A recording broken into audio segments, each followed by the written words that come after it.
Delhi, July 1st, 2018 da Burari gi piklaba gali amada ko numit se Sunday gi ayuk ni ko yamna icham chamba adugumba ayuk amani numit se dukan mayam si tam tamna nongalakpagi hangnarakpa matam ni ko aduga sangom yonba mi singsina dukan kuting sida sangom se adumaina thillaga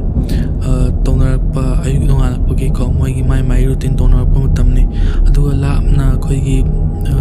mandir singi kangsi makonju taba adugumba ayuki adugumba sinna mani ko aduga mathon ahum wangba yum mamata ko Bhatia family sina sigi yum da ko yamna ingchikna tumenna leremeba ngasai environment se aduki matik ingchikna ko haidi tumenna makhon mawa ayuki normal oiba activities amatta tadan lereme moi family se lekai sina fajana khangnaba adugumba yamna polite oiba yamna thogolom bewar khangba adagi lightin da yamna thajaba aduga kenogi lekai gi thaba ingkang tobuda hog da moina mateng pangba adugumba adu grocery shop amaga leiba adu maina mayamna fajana haidi nuksi sana khangnaba adugumba family amane ba moije adu moigi kenoje moije yengma matamda karigumba crisis haidi adugumba thodok wathok kumba se kaishu amna moigi imungda thoktaba ko haidi khana chena mandi khangdi aduni khangde mayamna adumaina mayamgi mamangda amta udeba adagidi moise mayamna kutong thiningai oiba adugumba danger gumba ko adugumba tholakani haibagi sign gumba leidana ko mayamje amata udeba moise adubu pung kharagi manungda India country je asina moigi maming se khanga neba kaigino haiba matamda ngasai gi imung sita ko mioi 13 ngasai gi family sigi moise siraga lerem doineba kanamtana ai namphuda imung manung ji da changbagi changnam honarambagi sign jo amata leremde aduga huran chinthi torombagi jo amata leremde ko aduga moise ka haini mioi 13 makshiramba je asitane mi se struggle to bagi haidi si dringeda kai haini ma se mi amana adumaina keno to attack to ekhalon adu thai okhisi struggle to ga sumaina keno gi mi duda gi ke chen na ba da gi kan na bisa kan jana bo na bagi adu gumbi struggle to bagi sign ju amata lerem tiba aduna tana tomenna lerem ba hojiki keno che moi gi environment che ngasai gi Burari family gi manung sida adagidi sumaina crimes to sumaina haisin che mi je leitre mi tram to family gi leitre na pau si taw te police se thuna la ani ko police ma'am hobe la ani adagidi ngasai gi yumno na badalai ba mi ma'am chu hojiki yum gi pan jida koshil laga admaina yeng tana khotana to hore ko do phone ma'am si thangatana recording to dana khotana ma'am se loina haidi mi se leitre khotrin loina pakhana wa mai kari ka to no khotpano to hore ko moi adubu ko asengba ngasai ngakningai oiba pot cha mystery je siti hojik leitaba cha mi leitaba cha asina teba ko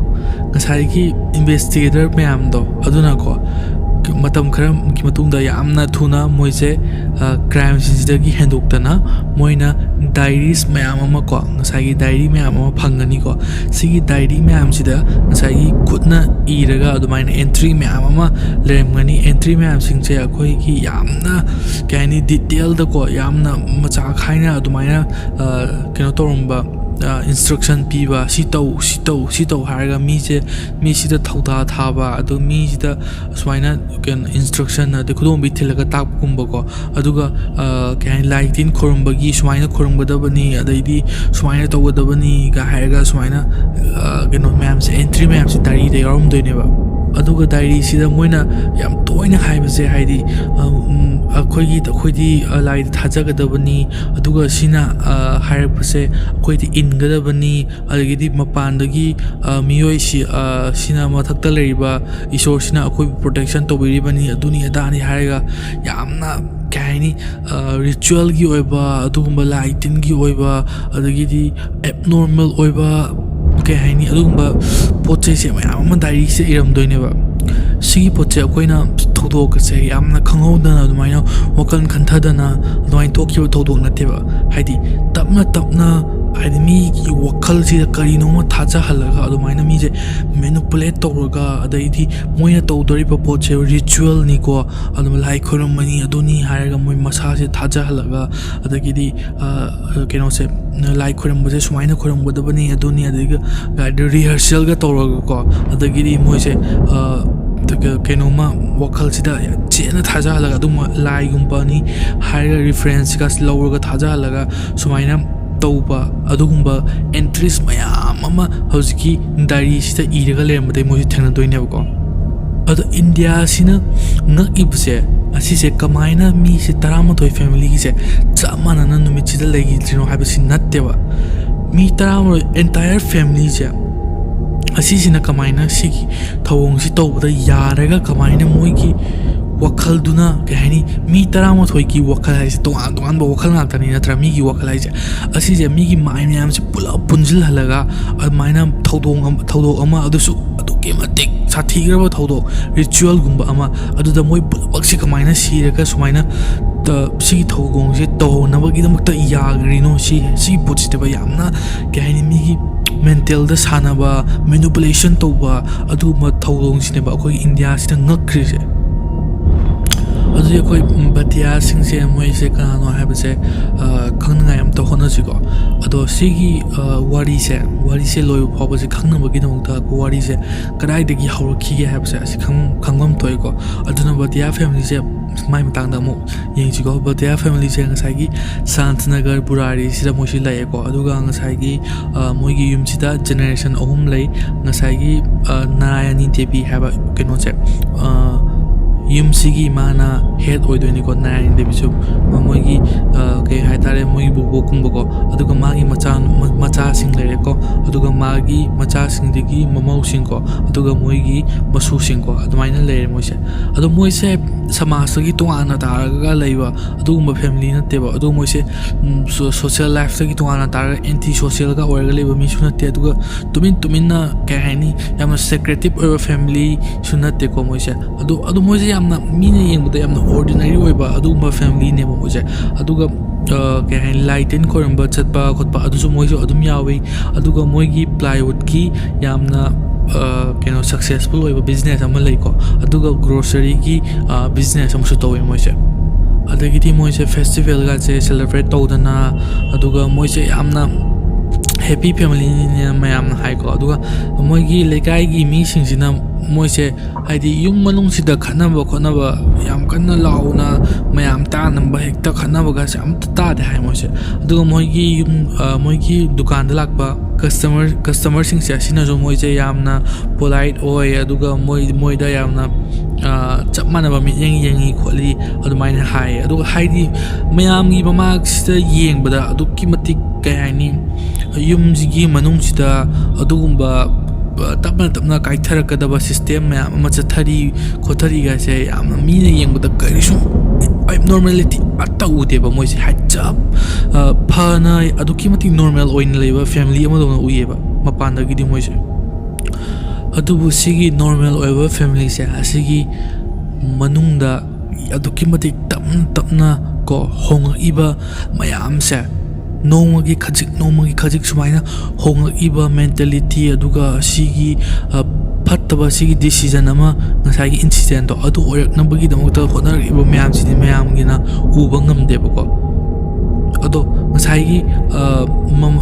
chai kharagi mamang ko ngasai family sigi patriarch haidi khwai dagi mako oina leramba ngasai gi moi phupu do adu do ma je lagi roi deni ko aduga lei ma se leitraba matungda magi macha nupa Lalit che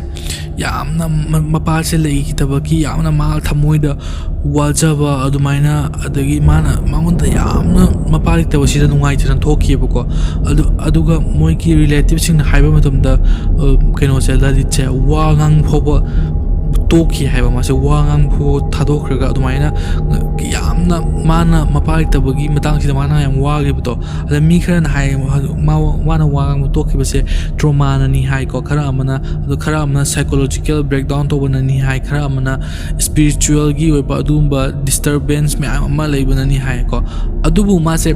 ꯃꯇꯝ ꯈꯔ ꯂꯩꯔꯕ ꯃꯇꯨꯡꯗ ꯑꯗꯨꯝ ꯋꯥ ꯉꯥꯡꯕ ꯍꯧꯔꯦꯀꯣ ꯑꯗꯨꯕꯨ ꯀꯩꯅꯣꯁꯤꯒ ꯃꯣꯏꯒꯤ ꯐꯦꯃꯤꯂꯤꯒꯩꯒꯤꯀꯣ ꯐꯦꯃꯤꯂꯤꯒ ꯃꯔꯤ ꯀ꯭ꯂꯣꯁ ꯑꯣꯏꯅ ꯂꯩꯕ ꯃꯤꯈꯩꯁꯤꯅ ꯍꯥꯏꯕꯗ ꯀꯩꯅꯣꯃꯗꯤ ꯃꯉꯣꯟꯗ ꯆꯦꯟꯖ ꯑꯃꯗꯤ ꯎꯕ ꯐꯪꯉꯦꯕꯀꯣ ꯑꯗꯨꯃꯥꯏꯅ ꯍꯥꯏꯌꯦ ꯃꯣꯏꯁꯦ ꯑꯗꯣ ꯂꯂꯤꯠꯅ ꯍꯥꯏꯌꯦ ꯃꯁꯥꯅ ꯍꯥꯏꯖꯒꯦ ꯃꯥꯒꯤ ꯃꯄꯥꯗꯣ ꯉꯁꯥꯏ ꯂꯩꯒꯗꯕ ꯃꯄꯥꯗꯣ ꯑꯗꯨꯅ ꯂꯥꯛꯑꯒ ꯃꯉꯣꯟꯗ ꯀꯝꯃꯨꯅꯤꯀꯦꯠ ꯇꯧꯅꯕ ꯍꯣꯠꯅꯩꯁꯤꯅꯦ ꯃꯥꯒꯤ ꯊ꯭ꯔꯨꯗ ꯃꯉꯣꯟꯗ ꯂꯥꯛꯑꯒ ꯍꯥꯏꯗꯤ ꯀꯝꯃꯨꯅꯤꯀꯦꯠ ꯋꯥꯔꯤ ꯁꯥꯟꯅꯕ ꯉꯁꯥꯏ ꯃꯥꯒꯤ ꯂꯩꯒꯗꯕ ꯃꯄꯥꯗꯣ ꯑꯗꯨꯅ ꯍꯣꯠꯅꯩꯁꯤꯅ ꯃꯥꯅ ꯍꯥꯏꯌꯦꯕ ꯂꯂꯤꯠꯁꯤꯅ ꯑꯗꯒꯤꯗꯤ ꯂꯂꯤꯠꯅ ꯍꯥꯏꯁꯦ ꯃꯉꯣꯟꯗ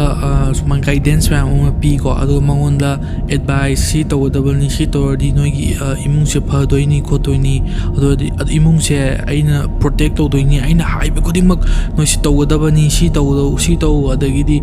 ꯃꯥꯅ ꯁꯨꯃꯥꯏꯅ ꯇꯧꯕꯗꯣ ꯂꯥꯜꯂꯤ ꯁꯨꯃꯥꯏꯅ ꯇꯧꯔꯣꯏꯗꯕꯅꯤ ꯍꯥꯏꯔꯒ ꯃꯥꯅ ꯀꯩ ꯍꯥꯏꯅꯤ ꯒꯥꯏꯗꯦꯟꯁ ꯃꯌꯥꯝ ꯑꯃ ꯄꯤꯕ ꯑꯗꯨꯒꯤ ꯑꯦꯗꯚꯥꯏꯁ ꯃꯌꯥꯝ ꯑꯃ ꯃꯥꯒꯤ ꯊ꯭ꯔꯨꯗꯀꯣ ꯂꯂꯤꯠꯀꯤ ꯊ꯭ꯔꯨꯗ ꯉꯁꯥꯏꯒꯤ ꯃꯥꯒꯤ ꯃꯄꯥꯁꯤꯅ ꯂꯥꯛꯑꯒ ꯑꯦꯗꯚꯥꯏꯁꯁꯦ ꯄꯤꯌꯦꯅ ꯃꯥꯅ ꯍꯥꯏꯀꯣ ꯑꯗꯣ ꯑꯍꯥꯟꯕꯗꯗꯤ ꯁꯤꯒꯤ ꯄꯣꯠꯁꯦ ꯌꯥꯝꯅ ꯀꯩꯅꯣ ꯇꯧꯔꯒ ꯎꯗꯦꯕ ꯍꯥꯏꯗꯤ ꯁꯤꯒꯤ ꯄꯣꯠꯁꯤꯅ ꯀꯩ ꯍꯥꯏꯅꯤ ꯑꯗꯨꯒꯨꯝꯕ ꯐꯠꯇꯕ ꯊꯣꯛꯍꯜꯂꯛꯀꯅꯤ ꯈꯣꯠꯂꯛꯀꯅꯤꯁꯦ ꯑꯁꯤꯁꯦ ꯀꯩꯁꯨ ꯍꯥꯏꯗꯤ ꯌꯦꯡꯕ ꯃꯇꯝꯗ ꯎꯗꯦꯕꯀꯣ ꯑꯗꯨꯕꯨ ꯃꯣꯏꯒꯤ ꯀꯩꯅꯣꯁꯦ ꯃꯥꯒꯤ ꯂꯂꯤꯠꯅ ꯃꯥꯒꯤ ꯃꯄꯥꯅ ꯂꯥꯛꯑꯒ ꯑꯗꯨꯃꯥꯏꯅ ꯃꯉꯣꯟꯗ ꯒꯥꯏꯗꯦꯟꯁ ꯄꯤ ꯈꯣꯠꯂꯤꯅ ꯍꯥꯏꯔꯤꯁꯦ ꯁꯤꯒꯤ ꯄꯣꯠꯁꯤꯅ ꯑꯍꯥꯟꯕꯗꯗꯤ ꯀꯩꯁꯨ ꯇꯧꯔꯝꯗꯕꯀꯣ ꯌꯥꯝ ꯀꯟꯅ ꯑꯦꯂꯥꯔꯃꯤꯡ ꯑꯣꯏꯕ ꯁꯤꯆꯨꯋꯦꯁꯟ ꯑꯃꯇ ꯑꯣꯏꯔꯝꯗꯦ ꯑꯗꯨꯕꯨ ꯇꯞꯅ ꯇꯞꯅ ꯏꯟꯁꯇ꯭ꯔꯛꯁꯟꯁꯤꯡꯁꯦ ꯃꯤ ꯃꯌꯥꯝꯁꯤꯅ ꯑꯍꯥꯟꯕꯗꯗꯤ ꯑꯗꯨꯝ ꯐꯣꯂꯣ ꯇꯧꯔꯝꯃꯦꯀꯣ ꯑꯗꯨꯒ ꯔꯤꯆꯨꯋꯦꯜ ꯃꯌꯥꯝꯁꯤꯁꯨ ꯂꯣꯏꯅꯒ ꯇꯧꯗꯅ ꯃꯄꯥꯅ ꯁꯤ ꯍꯥꯏꯔꯛꯏ ꯂꯂꯤꯠꯅ ꯍꯥꯏꯗꯣꯏꯅꯤꯀꯣ ꯕꯕꯥꯅ ꯁꯤ ꯍꯥꯏ ꯈꯣꯠ ꯍꯥꯏ ꯁꯤ ꯇꯧꯔꯛꯏ ꯁꯤ ꯇꯧ ꯍꯥꯏ ꯃꯣꯏꯁꯦ ꯂꯣꯏꯅ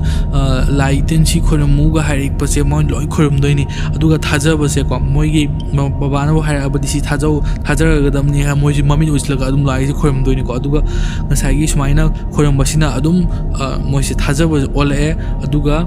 ꯀꯩꯅꯣ ꯇꯧꯔꯛꯑꯦ ꯃꯣꯏ ꯃꯥꯅ ꯍꯥꯏꯕ ꯈꯨꯗꯤꯡ ꯏꯜꯂꯛꯑꯦꯀꯣ ꯑꯗꯨꯒ ꯍꯥꯏꯕ ꯈꯨꯗꯤꯡ ꯏꯟꯕꯗꯒꯤꯗꯤ ꯀꯩ ꯇꯧꯔꯛꯑꯦ ꯁꯤꯒꯤ ꯄꯣꯠꯁꯦ ꯑꯗꯨꯝ ꯍꯥꯏꯗꯤ ꯃꯣꯏꯒꯤ ꯏꯃꯨꯡꯁꯤda ꯆꯠꯅꯔꯒ ꯂꯩꯕ ꯅꯣꯔꯃꯦꯂꯥꯏꯁ ꯑꯣꯏꯈꯠꯂꯛꯑꯦꯕ ꯍꯥꯏꯗꯤ ꯃꯄꯥꯅ ꯂꯥꯛꯑꯒ ꯃꯉꯣꯟꯗ ꯁꯤ ꯍꯥꯏ ꯑꯗꯨꯅ ꯑꯩꯈꯣꯏꯅ ꯁꯤꯒꯤ ꯔꯤꯆꯨꯋꯦꯜꯁꯤ ꯇꯧꯒꯗꯕꯅꯤ ꯑꯗꯨꯒ ꯑꯩꯈꯣꯏꯁꯦ ꯐꯠꯇꯕ ꯂꯥꯛꯀꯗꯕꯗꯒꯤ ꯑꯩꯈꯣꯏꯁꯦ ꯄ꯭ꯔꯣꯇꯦꯛ ꯇꯧꯗꯣꯏꯅꯤ ꯈꯣꯠꯇꯣꯏꯅꯤ ꯇꯧꯔꯒ ꯂꯣꯏꯅ ꯁꯤꯒꯨꯝꯃꯥꯏꯅꯗ ꯇꯧꯔꯒ ꯍꯧꯖꯤꯛꯀꯤ ꯐꯦꯃꯤꯂꯤꯁꯤꯗ ꯇꯞꯅ ꯑꯗꯨꯃꯥꯏꯅ ꯃꯣꯏꯗ ꯃꯄꯥꯁꯤ ꯂꯥꯛꯑꯒ ꯁꯨꯃꯥꯏꯅ ꯇꯧꯋꯦꯅ ꯊꯥꯖꯍꯜꯂꯛꯑꯦꯕ ꯂꯂꯤꯠꯁꯤꯅ ꯑꯗꯣ ꯍꯧꯖꯤꯛ ꯃꯣꯏꯒꯤ ꯗꯥꯏꯔꯤꯁꯤꯡꯁꯦ ꯁꯤꯒꯤ ꯃꯇꯥꯡꯗ ꯑꯃꯨꯛ ꯈꯔ ꯌꯦꯡꯉꯁꯤꯀꯣ ꯍꯧꯖꯤꯛꯀꯤ ꯀꯦꯁꯁꯦ ꯑꯁꯤꯁꯦ ꯑꯩꯈꯣꯏꯒꯤ ꯇ꯭ꯔꯦꯖꯤꯗꯤ ꯑꯃꯗꯒꯤ ꯁꯥꯏꯀꯣꯂꯣꯖꯤꯀꯦꯜ ꯐꯤꯅꯣꯃꯤꯅꯟꯁꯤꯗ ꯁꯤꯐ ꯇꯧꯔꯛꯄꯁꯦ ꯍꯣꯡꯉꯛꯄꯁꯦ ꯉꯁꯥꯏꯒꯤ ꯃꯣꯏꯒꯤ ꯗꯥꯏꯔꯤꯁꯤꯅꯅꯦꯕ ꯑꯩꯈꯣꯏꯅ ꯌꯦꯡꯕ ꯃꯇꯝꯗ ꯌꯥꯝꯅ ꯑꯗꯨꯃꯥꯏꯅ ꯃꯣꯏꯒꯤ ꯏꯃꯨꯡꯈꯩꯗ ꯂꯣꯏꯅ ꯁꯤꯈ꯭ꯔꯦ ꯅꯨꯡꯉꯥꯏꯇꯦꯒ ꯍꯥꯏꯔꯒ ꯏꯆꯝ ꯆꯝꯕ ꯑꯗꯨꯒꯨꯝꯕ ꯏꯟꯁꯤꯗꯦꯟ ꯑꯃ ꯑꯣꯏꯔꯝꯒꯅꯤ ꯈꯟꯕꯗꯒꯤ ꯌꯥꯝꯅ ꯀꯩ ꯍꯥꯏꯅꯤ ꯁꯥꯏꯀꯣꯂꯣꯖꯤꯒꯤ ꯃꯤ ꯀꯣꯛꯁꯤꯗ ꯆꯥꯛꯄꯒꯤ ꯑꯗꯨꯒꯨꯝꯕ ꯒꯤ ꯊꯧꯑꯣꯡ ꯃꯌꯥꯝꯅ ꯄꯨꯟꯁꯤꯜꯂꯒ ꯑꯗꯨꯃꯥꯏꯅ ꯑꯣꯏꯔꯛꯈꯤꯕ ꯐꯥꯏꯅꯦꯜ ꯑꯥꯎꯠꯀꯝꯅꯦ ꯍꯥꯏꯅ ꯈꯪꯉꯛꯏꯁꯦ ꯉꯁꯥꯏꯒꯤ ꯂꯩꯔꯝꯕ ꯗꯥꯏꯔꯤ ꯃꯌꯥꯝꯁꯦ ꯑꯁꯤꯗ ꯆꯪꯉꯝꯕ ꯃꯣꯏꯒꯤ ꯑꯦꯟꯇ꯭ꯔꯤ ꯃꯌꯥꯝꯁꯦ ꯑꯁꯤꯅ ꯑꯣꯏꯗꯣꯏꯅꯦꯕ ꯏꯟꯚꯦꯁꯇꯤꯒꯦꯇꯔ ꯃꯌꯥꯝꯁꯤꯅ ꯗꯥꯏꯔꯤ 11 ꯀꯣ ꯐꯪꯉꯦꯕ ꯗꯥꯏꯔꯤ 11ꯁꯤꯗ ꯆꯍꯤ ꯀꯌꯥ ꯑꯃꯗꯒꯤ ꯃꯣꯏꯒꯤ ꯑꯦꯟꯇ꯭ꯔꯤꯁꯦ ꯑꯗꯨꯝ ꯇꯧꯔꯒ ꯂꯥꯛꯈꯤꯕ ꯍꯥꯏꯗꯤ ꯗꯥꯏꯔꯤꯁꯤꯗ ꯑꯩꯈꯣꯏꯅ ꯀꯩ ꯍꯥꯏꯅꯤ ꯅꯣꯡꯃ ꯑꯩꯈꯣꯏꯅ ꯏꯅꯤꯡꯉꯦꯅ ꯀꯣꯏ ꯏꯁꯟꯕ ꯅꯠꯇꯕꯀꯣ ꯑꯗꯨꯃꯥꯏꯅ ꯆꯍꯤ ꯀꯌꯥꯗꯒꯤ ꯃꯣꯏꯅ ꯍꯥꯏꯗꯤ ꯌꯥꯝꯅ ꯏꯁꯇ꯭ꯔꯛꯆꯔ ꯑꯣꯏꯕ ꯑꯗꯨꯒ ꯌꯥꯝꯅ ꯀꯩꯅꯣ ꯇꯧꯔꯒ ꯐꯖꯅꯒ ꯍꯥꯏꯗꯤ ꯉꯁꯤꯒꯤ ꯗꯦꯠꯅ ꯁꯤꯅꯤ ꯑꯗꯨꯗ ꯉꯁꯤ ꯅꯨꯃꯤꯠꯁꯤꯗ ꯄꯄꯥꯅ ꯁꯤ ꯍꯥꯏꯔꯛꯏ ꯀꯥꯏꯅ ꯏꯕꯀꯣ ꯑꯗꯨꯃꯥꯏꯅ ꯏꯟꯁꯇ꯭ꯔꯛꯁꯟꯁꯦ ꯑꯁꯨꯃꯥꯏꯅꯒ ꯇꯧꯔꯒ ꯑꯗꯨꯒ ꯀꯩꯅꯣ ꯇꯧꯔꯒ ꯃꯣꯏꯒꯤ ꯁ꯭ꯇꯦꯞ ꯕꯥꯏ ꯁ꯭ꯇꯦꯞ ꯁꯤ ꯇꯧꯒꯗꯕꯅꯤꯒ ꯍꯥꯏꯔꯒ ꯁꯨꯃꯥꯏꯅ ꯏꯔꯝꯃꯦꯕꯀꯣ ꯑꯗꯨꯒ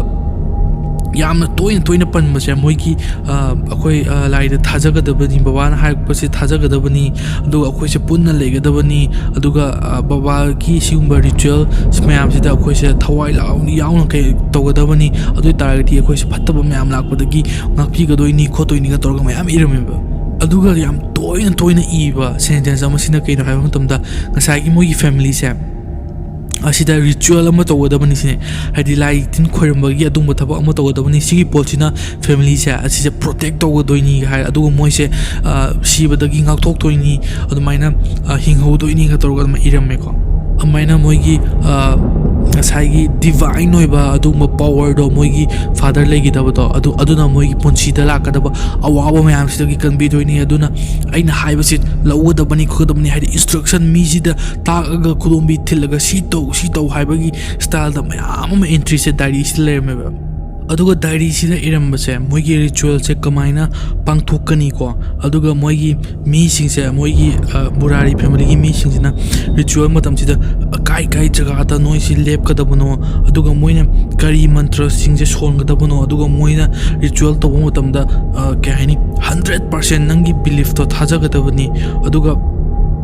ritual se sumain to da mani choiba yade khotte ga to irame ko aduga ngasai practice session bawa irame ba id ritual se to bada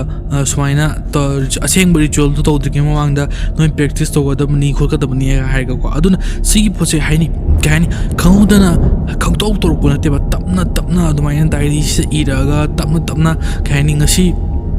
1% moise thajanba adi hayengzina 5% thajanba subaina adi mathang torga mi gi mind se loina sanaraga si poche ngasai gi psychologist singna haibada moigi mind se moigi burari family sida tormi se shared psychosis ne haibako si poche kari no haimo tamda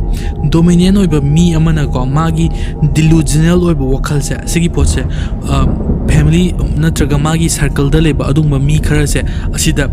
aseng mani achum mani haiga thajahan mado adune ba toromise adubu yam ngaki badi moise ngasagi burari family se asise yamna lai shu haiba adugumba family ne ba hai macha singju mamau singju adei moise loin lai shu haiba ngaktane ba adubu kamaina hojiki thajaba se asina hingnabagi akoi survival instinct haida ama leidana ko si potse asisibu overcome tawrino sini haidi mogi thajabaduna hemandala moise asibagi khayata kamaina tagino ham si potsi naba yamna sigi ke sida khananingai orise sigi se si answer se kai le haba matamda influence ko haidi mi je keno to bodo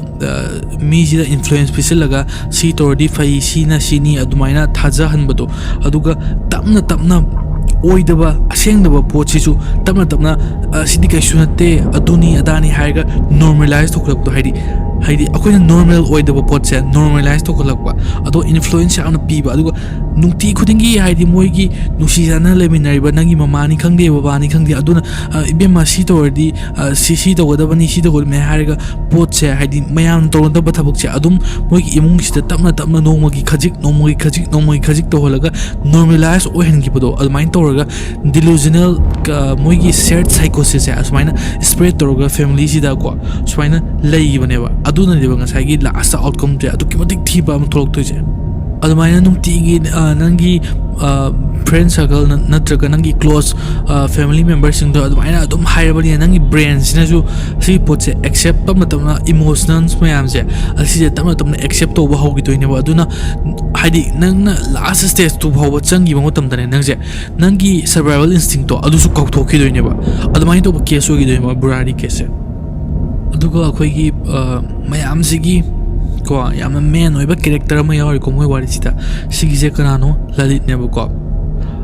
lalit che akhoi ki investigation sigi center da adumai leba mio yamani ko ado ngasai family sigi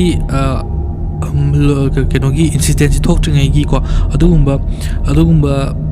matam numit kharani gi mamang do hai final days to adi to khangna bagi damukta investigator singsina ngasai lalit se kanano habdu phajana khangba ma dargar ta gi ba relatives singsina habda lalit se amna magi nahawingi matam se asida ma sem tumina legan ba adugma nupa amani hai ko aduga magi father se asigi 2007 da magi father se legi de ko legi draba matungna mangonda kainoma change ama lakhiba adu mi kharana report ta haibada lalit cha asije matam ma je wangang phoba lep ki haib ko matam khara aduga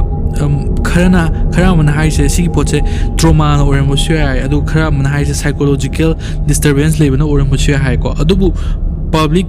ꯄꯕ꯭ꯂꯤꯛꯇꯀꯣ ꯐꯣꯔꯃꯦꯜꯂꯤ ꯃꯥꯁꯦ diagnose ꯇꯧꯕꯒꯤꯗꯤ ꯔꯦꯀꯣꯔꯗꯇꯤ ꯑꯃꯠꯇ ꯂꯩꯇꯦꯀꯣ ꯑꯗꯨꯕꯨ ꯃꯇꯝ ꯈꯔ ꯂꯩꯔꯒ ꯂꯂꯤꯠꯁꯦ ꯋꯥ ꯑꯃꯨꯛ ꯉꯥꯡꯉꯦꯀꯣ ꯑꯗꯨꯒ ꯃꯣꯏꯒꯤ ꯐꯦꯃꯤꯂꯤ ꯃꯦꯝꯕꯔꯁꯤꯡꯁꯤꯅ ꯍꯥꯏꯕꯒꯤ ꯃꯇꯨꯡ ꯏꯟꯅ ꯃꯥꯅ ꯋꯥ ꯉꯥꯡꯉꯛꯄ ꯃꯇꯝꯗ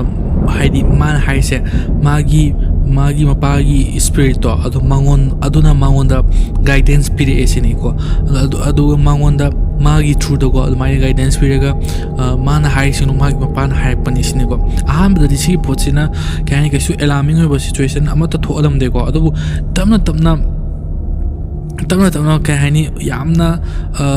ꯀꯩꯁꯨ ꯇꯧꯔꯝꯗꯕꯗꯒꯤ ꯈꯤꯇꯪ ꯑꯗꯨꯃꯥꯏꯅ सिचुएशन से तब चेंज तो हौरक्तोनेबा अदो इंडिया की इमुंग अयामबदको सुमाइना स्पिरिचुअली थाजबसे अदुम मीगी डेली लाइफ ता अदुम तौनेको हाइदी लाई खोरम लाइटिन खोरमबा अदगी लाइटिन दा थाजबा खोनबा सुमाइन तौबसे अदुम तौनेको अदुगा अखोई इपा इपुसिंसिगी यामना रेस्पेक्ट कुम लेनेको मोई फोटो थेतना खोतना माइन तो respect लेनेबनिना ngasai gi moi baba na la aga aingonda sumaina guidance per ekolo e habase moisu adum थाजबदो हाइदी अहमददी कैसु अदुमाइना के हाइनी यामना हेक्ता मोइनसु पुंथा थाजद्रगसुको किदंग के हाइन अदुमाइना होय ओरमबे याय मागी ममंगदगा लागा अदुमाइना हाइरमबे याय खोलमबे याय हाइगा मोइनसु अदुम थाजजरगा मोइनसु यामना रेस्पेक्टफुली अदुमाइना एक्सेप्ट तोयको अहमददी अदुबु तमना सिगी मोय मागी केनोता मांगोंदा गाइडेंस पिर ए खोलाई हाइगा सुमाइन तोबसे तमना सिगी पोसिना यामना स्ट्रक्चर्ड ओइबा यामना के हाइनी यामना पोटसे यामना सेम सारगा अदुगुंबा सिचुएशन मैम माना फॉर्म तो हरक्तोइनेबा अहामदा लाइसिनको मोगी इमुंगसिदा लाई खुरमबगी अदुगुंबा सेशनगा थमदनको ngasiदी लाइसे सि मतमदो खुरमगदबनी अदगिदी सुमाइन तोगदबनी हाइबा हरक्तोइनेको लाइसिना अदगिदी लाइसि फमदरगनिको मासे अदु ममित कासे ओइसिनदना मानको अदुगा लाइटिन गाइसे खोरमबी अदे मैम सिसु लाइटिन जे सि मतमदो खोरमगदबनी हाय तोबीको अदैदी माजे वागांग मतमदो मागी टोनसे हाइदी मागी केनोसे मागी खोंजल जे असिगासे होंगेना ngसाइगी लाइटिन खोरम मतमदो मोइगी रिलेटिव्स फैमिली मेंबर्स सिंगसिन हाइको अदुगा मागी मखोनजे ngसाइगी मोइगी मपा लगी तबदो अदुगी स्टाइल गा तौरे खोलेना हाइको अदुगा सुमाइना तमना फैमिली की मेंबरसिंगसिना केनोसे ललितसिदा ngसागी मोगी मपागी स्पिरिट तो अदु लागा मोइदा कम्युनिकेट तौनबा होनबनी तौबसे मोइन थाजबसे हौरेबा अदु सिगी पोचे यामना केनो तौयको हाइदी यामना लुबा अदुगम सिचुएशन अमा फॉर्म तौबा हौरे ngसागी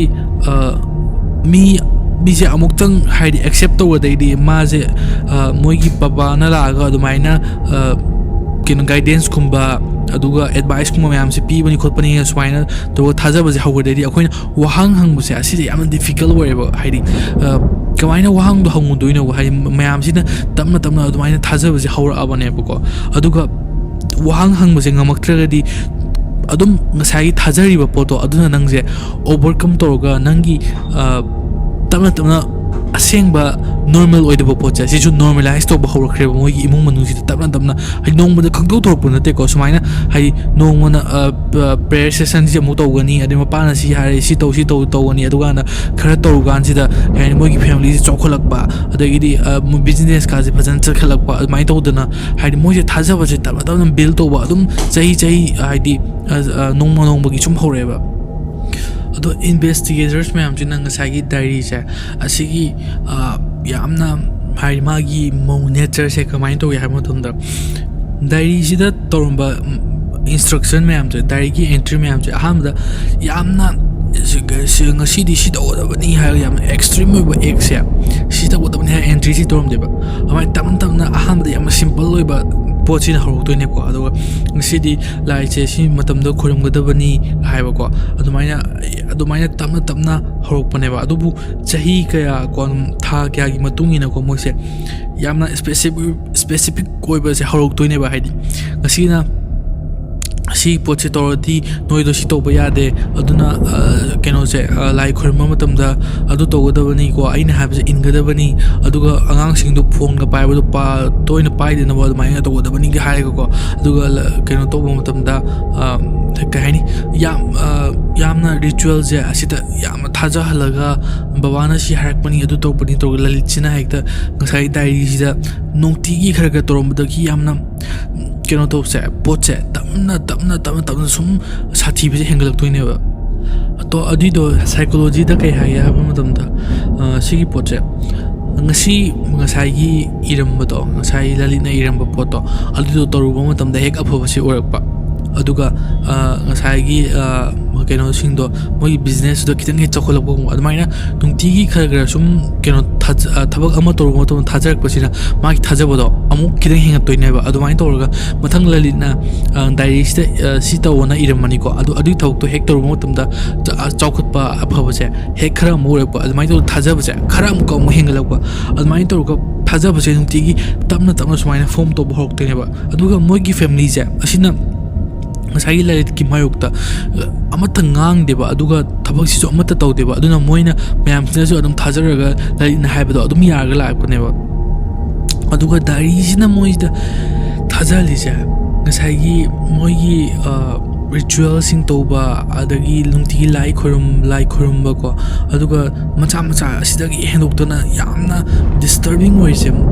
lai sida yamna thajahan bado ritual sida thajahan bado aduneba haidi sigi ritual si toradi akoi gi family se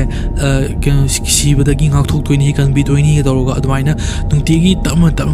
sum thajarak puduna adugumba achouba yam normal oidaba yamna kani pot se yamna kininga oiba aduma situation ama phauba mi taramthoi imungi family se asina punna muktada thajaba se chapyuna lepa thajarak toine ba sigi poche kai na hamatamda shared belief keno se reinforcement haid ko shared belief reinforcement ko si je orak toine ba si je psychological concept omni ko sida mogi thajaba je mayam jina chap manaba pot amna thajarabani na si pot je asisina achumani haiga khalaga adumaina torokpadagi mogi survival instinct to adu phawba kauthomba ko adu phawba kawraga ngasai thajabaduna henambadagi si pochina chumambani haida chabyugna lepki doine mo moise mayam pulapuna haida mogi psychological disorder ama lakhi doine aduga ngasai incident se thoktrine numdang amagi mamang da kai tawai se amu yingsi ko aduga ngasai 24 hours ki mamang sitago sigi poche police ki investigation da yam crucial over part amne ko CCTV footage sing da uba family sing sina ko grocery ki poche sing ko evening sta numdang waram da moise leiba se uye moina yam normal oiba poche sing sangom gumba bread gumba adu nuti sina ba poche ko adumba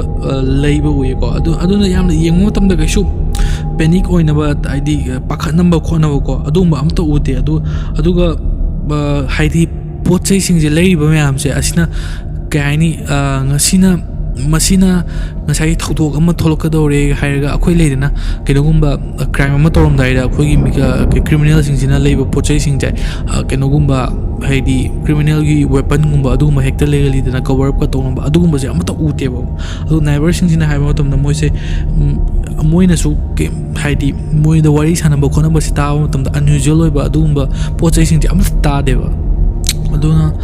disturbance of poche chu amta ude aduga mi singje haidi moi ki phone singje ju ngasai gi numit to ko loina active oi aduga poche singje loina ordinary ko yamna normal oiba adumai loina oi aduna sigi poche singje ba investigator myam sina no to ri yamna moi makok sida sari je kai no ha matamda kari gumba moi gi thabak se moi incident se ke haini khudakta adumai thokpa khanghodna thokpa oi taradi haidi mi singje pakhatpa gi adumba evidence kumba lehoba ko adumba se loin tawali dana haidi pakhatana moise lawpani khangde adagidi somna kanda koi chen chelaga adumaina situation se keno suddenly thokpi moise pakhatpa gi adumba leidana adumaina evidence me am phangda bja amat phangde moise yamna calm oina adumaina hai nungti gi normally to pa thabak tona ko hai tꯧꯋꯦꯕ ꯑꯗꯨꯅ ꯃꯌꯥꯝꯅ ꯍꯥꯏꯔꯤꯁꯦ ꯁꯤꯒꯤ ꯄꯣꯠꯁꯦ rehearsal ꯇꯧꯔꯕ ꯍꯥꯟꯅꯅ ꯃꯌꯥꯝꯂꯛ ꯇꯧꯔꯕ ꯑꯗꯨꯒꯨꯝꯕ ꯄꯣꯠ ꯑꯃꯅꯤꯀꯣ ꯑꯗꯨꯅ ꯃꯔꯝ ꯑꯣꯏꯁꯤꯗ ꯃꯣꯏꯒꯤ ꯃꯁꯥꯁꯤꯗ ngasize karimta thoi haibadawnu ko yam normal oina leiribane na sumaina mayam na hai aduga investigator mayam ste ko police mayam jida ngasai diary phangpagi matang che aduga diary ste kai gi rame asi amu yeng ji ko ado police sing sina diary khara phangi ko diary 13 phange notebook 13 asida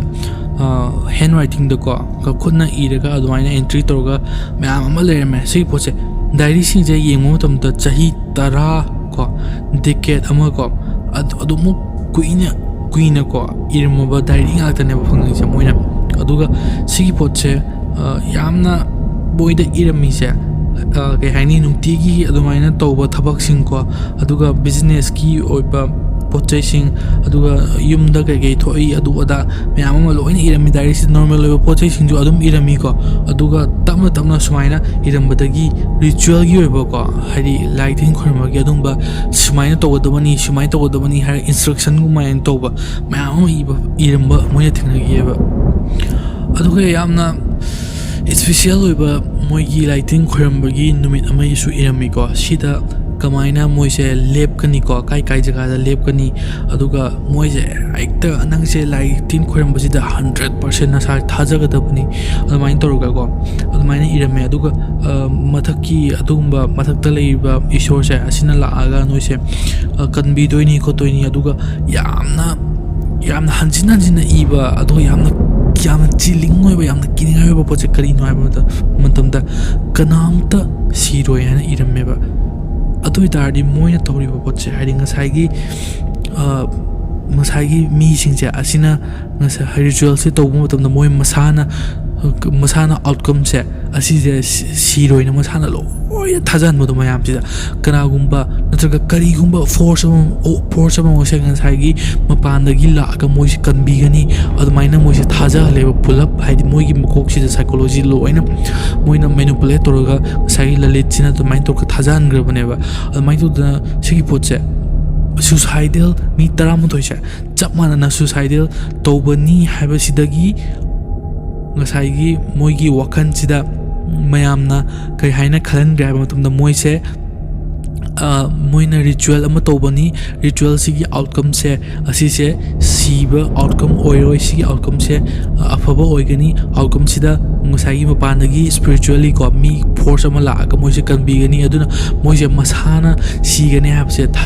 thajajatabnina sigi poche suicidal amasu suicide oiresu suicide nattaba moi wakhandadi adumaina khalhalleba poche haidi documentic nije manipulate torga masana sijariba masasi bawba masase sijadoine habse adu phawba ekta khalandabdo haidi kayamuk yamna manipulate torbono habda mi wakhalse ado jik police ki investigation je sigi bantang namu la achiko Delhi police na sigi case yamna kupthana yingi ko aduga sigi poche public ki pressure yamama lai aduga public sida moina public ki moigi haid makok sida ko si che sumain toromya si loina mai thok khanar ba matam ne ko moina khali je si je murder oidoira haid mi se hat po oidoira natraga kal kumba yaw po oidoira kal kumba haidi ke haini agoi gi belief se hai thajaba se tongana hekta thajaba ama ta moise mi khara se punjillaga adumaina group kumba musemaga kholaga ko mayam sin thajana da pochi thajaraga adumba ritual ga toba ko lighting khoramba kholamba yawba adumba pochi oidera natraga mapandagi amna manipulation gi keno se manipulation to banbagi adumaina moi outcome je sitar ki oidera khotoira ga torga mayam se investigator mayam sin su forensic analysis ka todana khotana moi mayam ma towe ko khonai phajana aduga force entry ko namphudana changbagi khotbagi crime sin sida adu so amata lemde aduga chemical sedative ko haidi adugumba chemical si thadoga keno toroga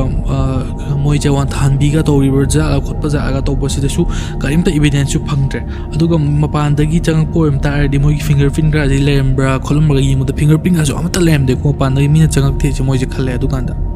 ꯑꯗꯒꯤꯗꯤ ꯀꯔꯤ ꯍꯦꯛꯇ ꯁꯨꯃꯥꯏꯅ ꯊꯤꯒꯠꯂꯛꯄ ꯃꯌꯥꯝꯁꯤꯗ ꯃꯣꯏꯁꯦ ꯐꯥꯏꯅꯥꯟꯁꯤꯌꯦꯜꯒꯤꯀꯣ ꯍꯥꯏꯗꯤ ꯄꯩꯁꯥ ꯅꯨꯡꯁꯥꯒꯤ ꯑꯗꯨꯒꯨꯝꯕ ꯄ꯭ꯔꯣꯕ꯭ꯂꯦꯝꯒ ꯌꯥꯝꯅ ꯂꯩꯕꯗꯒꯤ ꯁꯨꯃꯥꯏꯅ ꯇꯧꯔꯛꯈ꯭ꯔꯤꯔꯥꯒ ꯌꯦꯡꯕꯁꯤꯗ ꯄꯩꯁꯥ ꯅꯨꯡꯁꯥꯒꯤ ꯄ꯭ꯔꯣꯕ꯭ꯂꯦꯝꯁꯨ ꯑꯃꯠꯇ ꯂꯩꯇꯦꯕ ꯃꯣꯏ ꯏꯃꯨꯡꯁꯦ ꯑꯗꯩ ꯃꯤ ꯃꯌꯥꯝꯅ ꯃꯣꯏꯗ ꯄꯩꯁꯥꯒꯤ ꯗꯤꯃꯥꯟꯒ ꯇꯧꯔꯛꯄ ꯆꯥꯠꯂ ꯇꯧꯕꯁꯦ ꯑꯁꯤ ꯌꯦꯡꯕ ꯃꯇꯝꯗ ꯄꯩꯁꯥꯒꯤ ꯗꯤꯃꯥꯟ ꯇꯧꯔꯛꯄꯁꯨ ꯑꯃꯠꯇ ꯂꯩꯔꯝꯗꯦ ꯑꯗꯨ ꯑꯣꯏꯇꯥꯔꯗꯤ ꯃꯄꯥꯟꯗꯒꯤ